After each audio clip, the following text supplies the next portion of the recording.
En esta ocasión les presentamos el caso clínico de candidiasis vaginal. Nuestro grupo está conformado por Paul Proaño, Ivanova Trujillo, Rafael Vanegas y mi persona, Esteban Bizarre. Nosotros somos estudiantes de la Universidad Central del Ecuador, de la carrera de Medicina y actualmente cursamos el sexto semestre.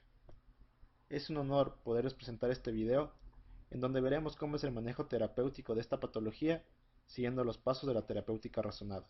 Bienvenidos. Les presentamos el siguiente caso clínico. Una paciente femenina de 28 años de edad, nacida y residente en Quito, soltera, mestiza, con un nivel de educación superior, de ocupación contadora, con grupo sanguíneo ORH positivo, la paciente es diestra y su religión es católica. En antecedentes patológicos personales la paciente no refiere, en antecedentes patológicos familiares la paciente no refiere. Como motivo de consulta tiene dolor al orinar. En la enfermedad actual, la paciente refiere que hace 3 semanas presenta flujo vaginal blanquecino de aspecto grumoso, con prurito y dispareunia. Al examen físico presenta una frecuencia cardíaca de 70 latidos por minuto, una frecuencia respiratoria de 18 respiraciones por minuto y una temperatura de 36.5.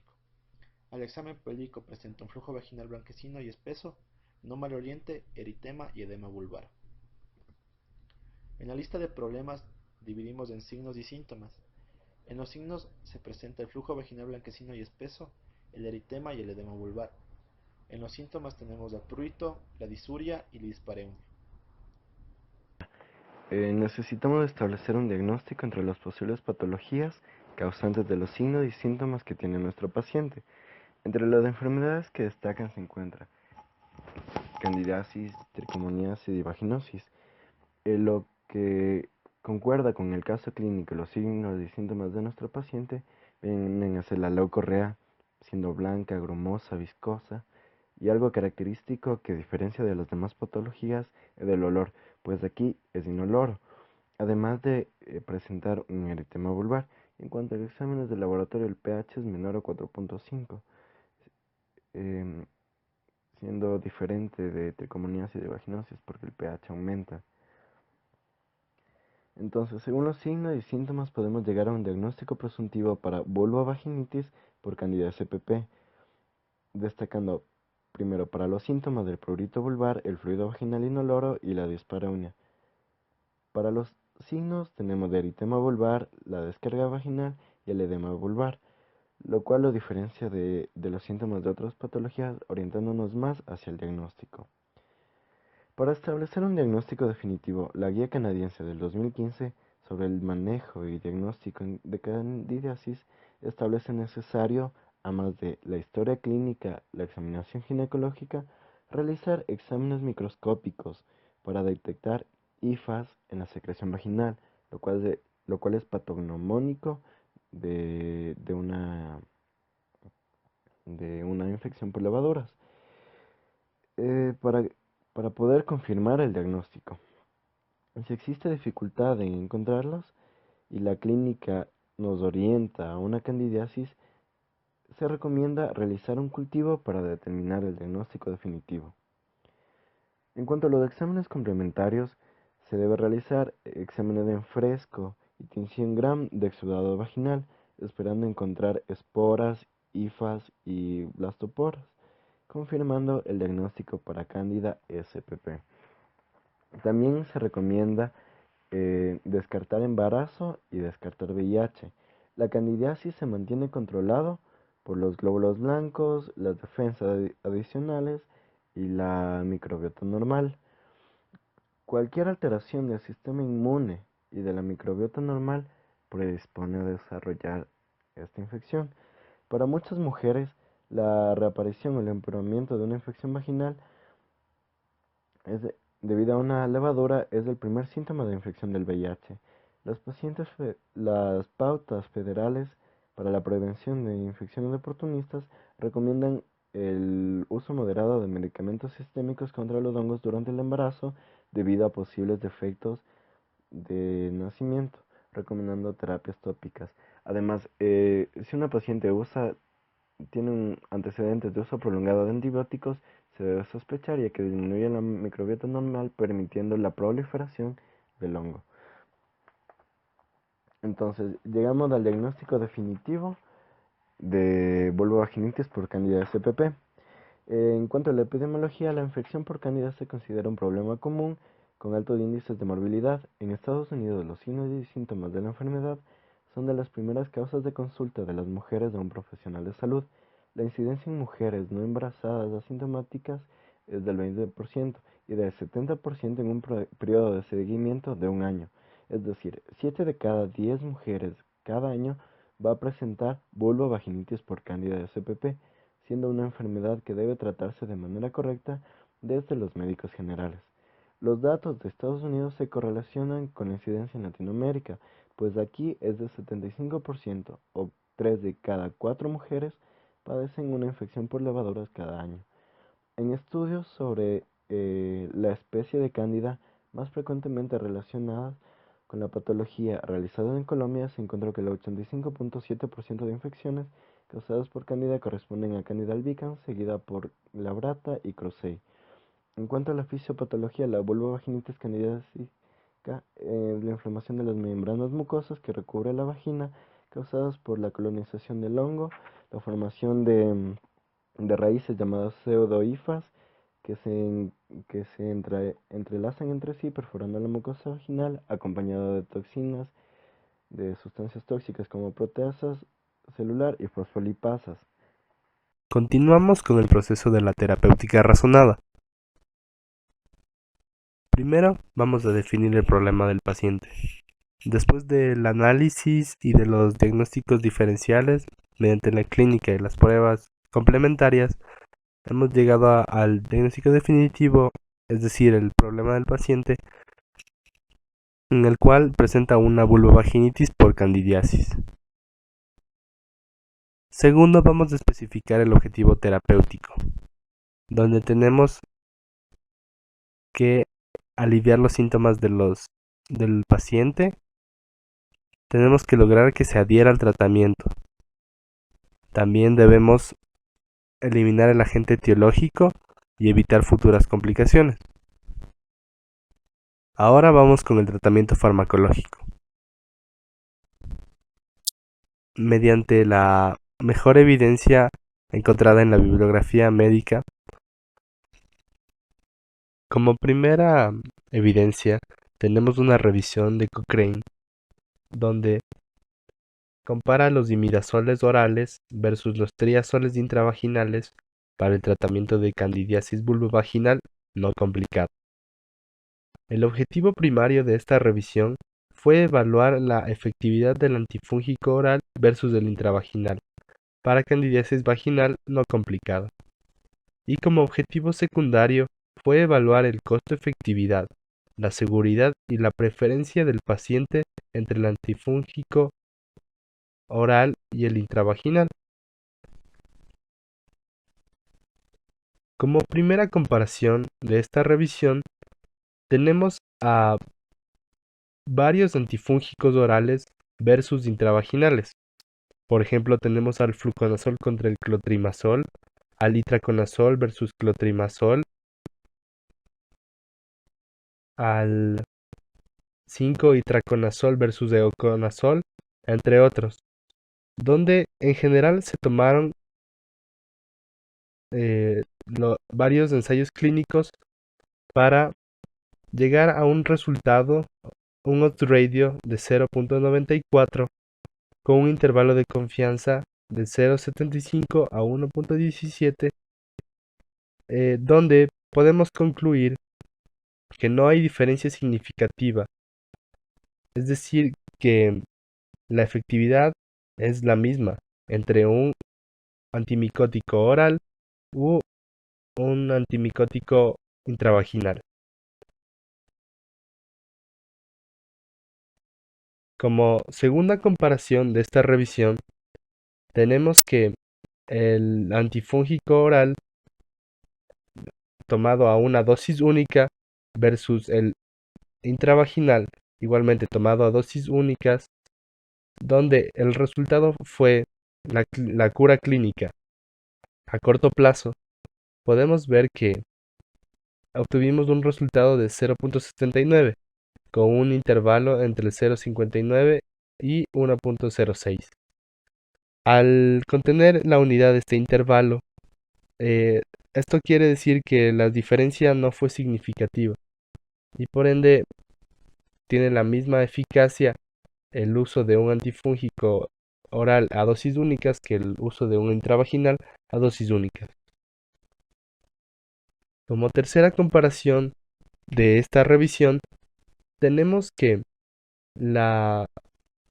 el uso de un antifúngico oral como dosis única versus la terapia con antifúngico intravaginal durante 6 a 7 días, donde el resultado fue la cura clínica a corto plazo, tenemos que obtuvieron un resultado de 1.38 con un intervalo de confianza de 0.80 a 2.37.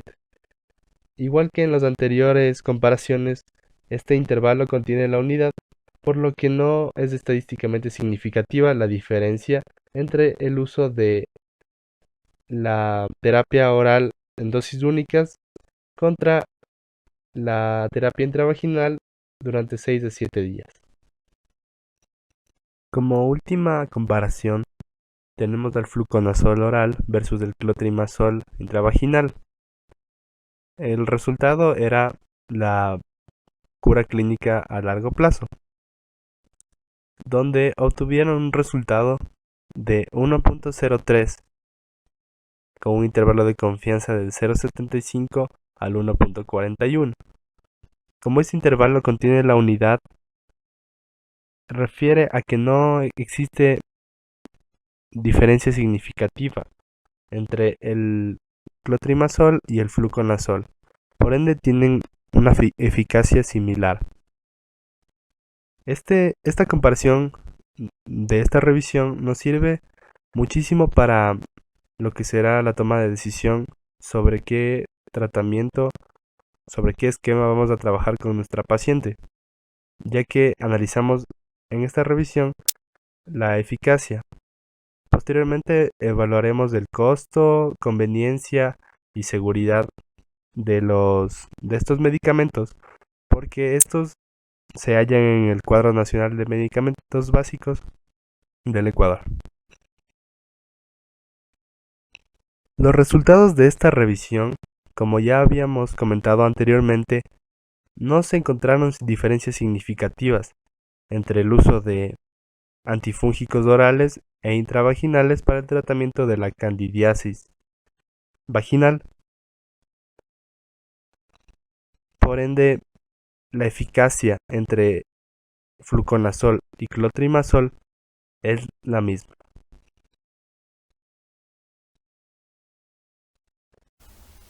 Entonces, continuando con lo que han dicho mis compañeros, vamos a ver que de las guías de práctica clínica que nos han recomendado según la mejor evidencia, los fármacos recomendados van a ser fluconazol y clotrimazol.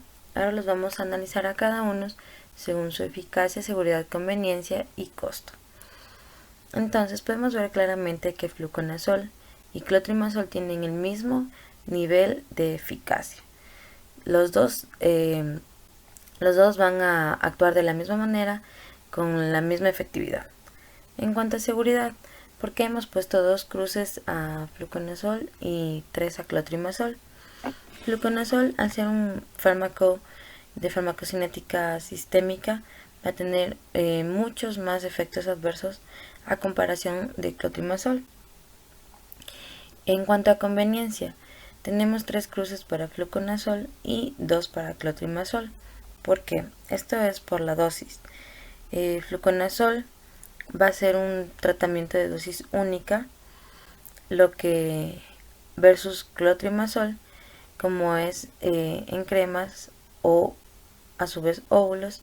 Este tratamiento va a durar desde 7 días hasta cuando lo crea conveniente el especialista, pero por conveniencia hemos puesto 3 cruces a fluconazol por su dosis única.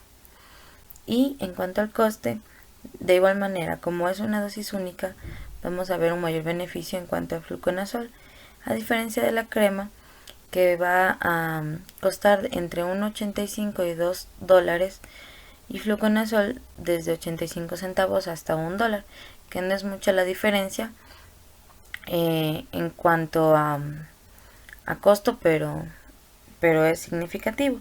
Entonces, ¿por qué hemos analizado cada uno de estos puntos?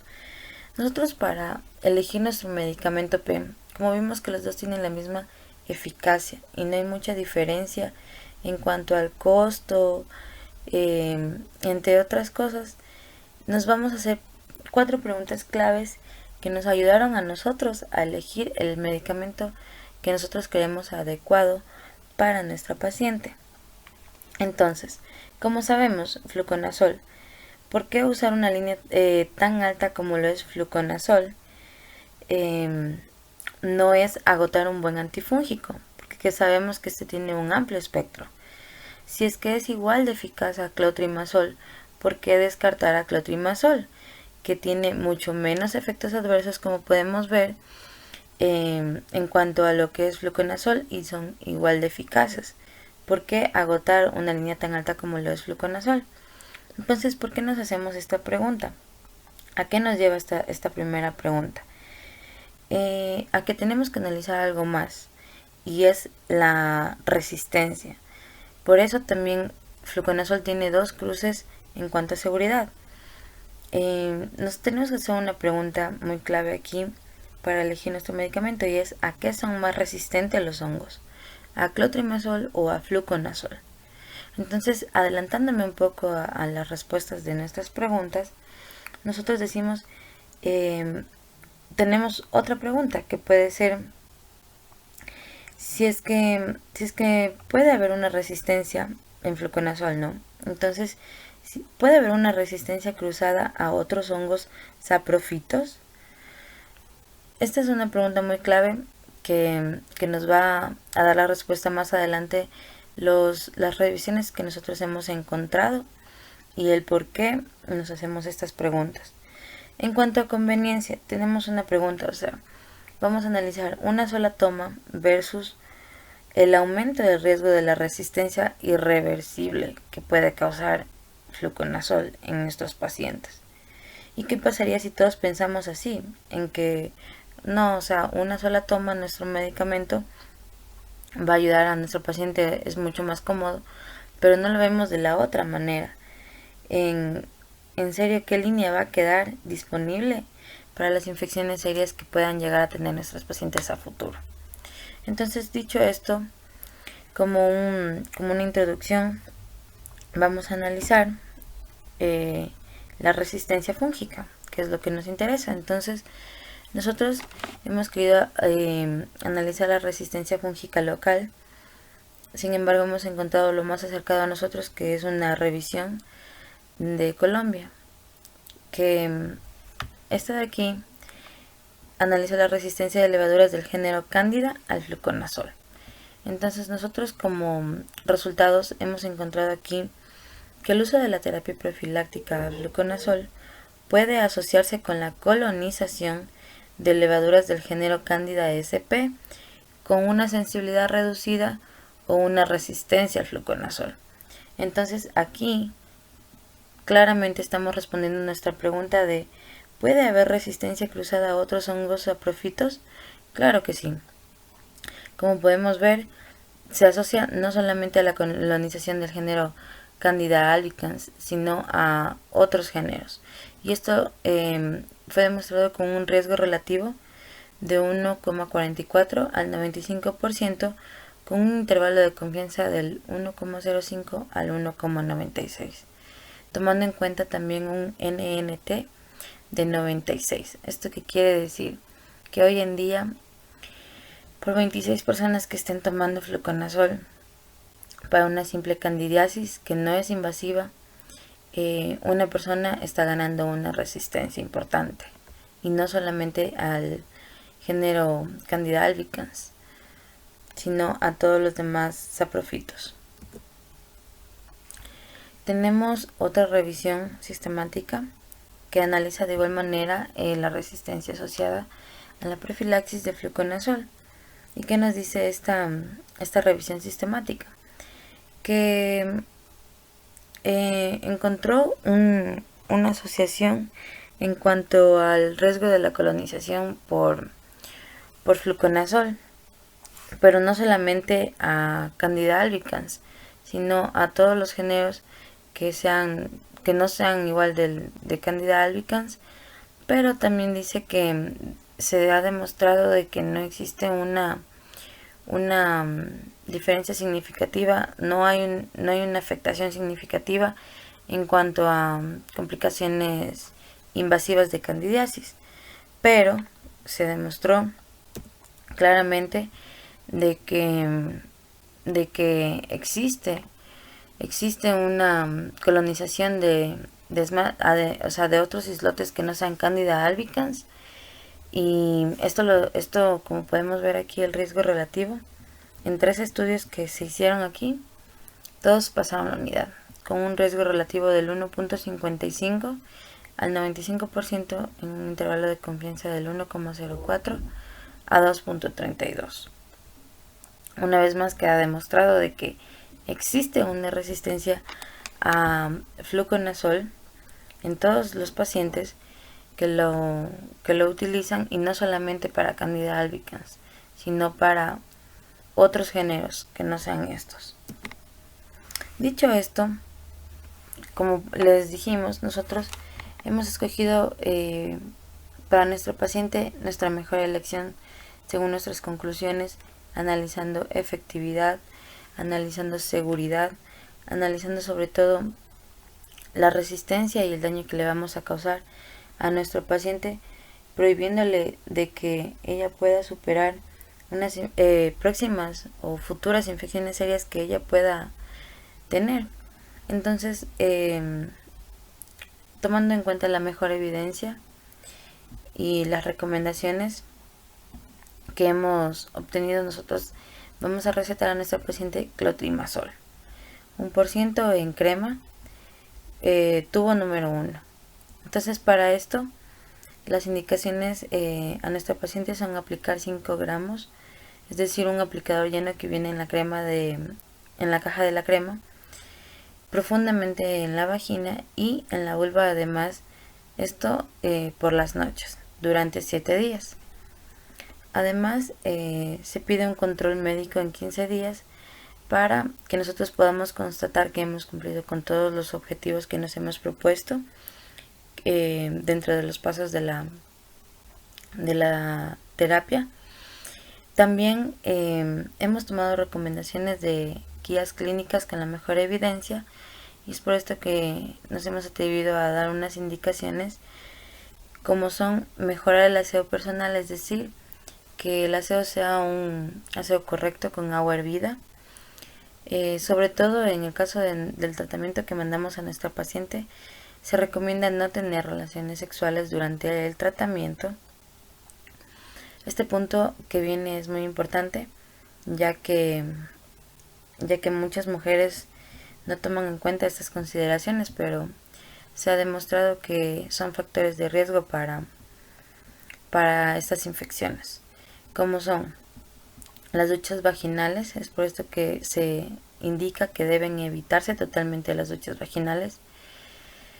Los irritantes locales, como lociones, sustancias y jabones que sean perfumados, que puedan alterar el pH de la paciente, ya que también un factor de riesgo importante se ha demostrado que es un pH, alteraciones en el pH mayor a 5, sobre todo. El uso de ropa sintética y ajustada, como a su vez también el uso de tampones. Todos estos son factores de riesgo que pueden llevar a nuestra paciente a tener una recaída en este tipo de infecciones. Y como último punto tenemos lavar bien la ropa interior, por preferencia secarla al sol, y si es que es posible también plancharla. Esto con el riesgo de matar todas las hifas que puedan llegar a contaminar de nuevo a nuestra paciente. Esto ha sido todo en cuanto a lo que es nuestra receta médica con la resolución de nuestro caso clínico.